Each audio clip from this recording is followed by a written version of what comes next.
Avant de vous laisser, j'ai une dernière confidence à vous faire. Depuis quelque temps, il se passe chez moi des choses bizarres, quasiment surnaturelles.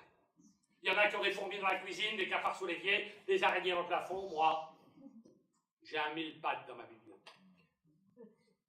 La première fois que je l'ai vu, il était assis, presque allongé, près de l'anthologie de la littérature française, et je vous avoue, voir ainsi un verre assis, ça m'assied.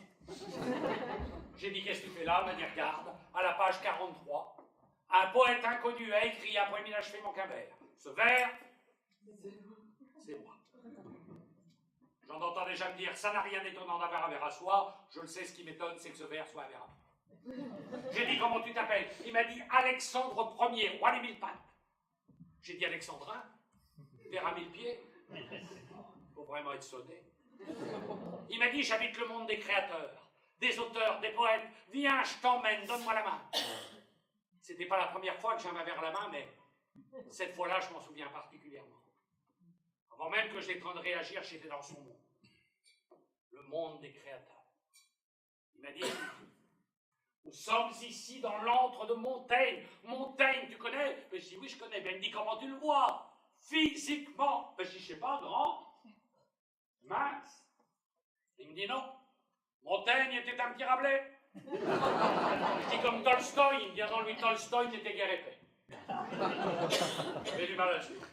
Plus j'écoutais le mille-pattes, plus je me demandais où j'avais mis le pied.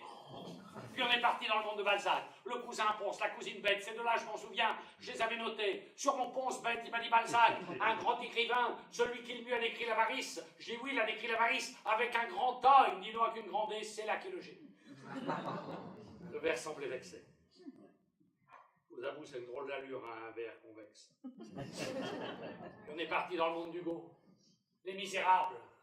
On a rencontré les Thénardier, assis sur un coin de lit, en train de faire la causette. Et de ces 1000 pattes, le verre m'indiquait 1000 et une directions. Il m'indiquait que les petits Rousseau faisaient les grandes rivières qui n'étaient Perrault, que l'eau qui dort, qu'il ne fallait pas remettre à Plutarque, ce qu'on pouvait faire le jour même. Et à chaque dicton, vers s'exciter un peu plus. Et à ce régime-là, bientôt, le vernisseau, deux verres recto, un verso. J'ai bientôt dû me séparer de mon compagnon brillant. Ce qui est dur à supporter, c'est l'inverse, c'est pas l'excitation, c'est pas l'énervement, c'est l'odeur. La laine. Oui, la laine de verre, c'est franchement insupportable. Une dernière dispute éclata à propos d'histoire d'eau.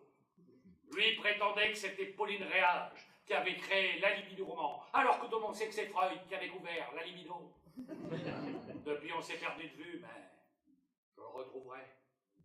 Un homme qui persévère est un homme tenace, je le retrouverai. De toute façon, je vous avoue, j'ai pas le choix. Depuis que j'ai perdu ce verre, je suis incapable de voir la vie en rond.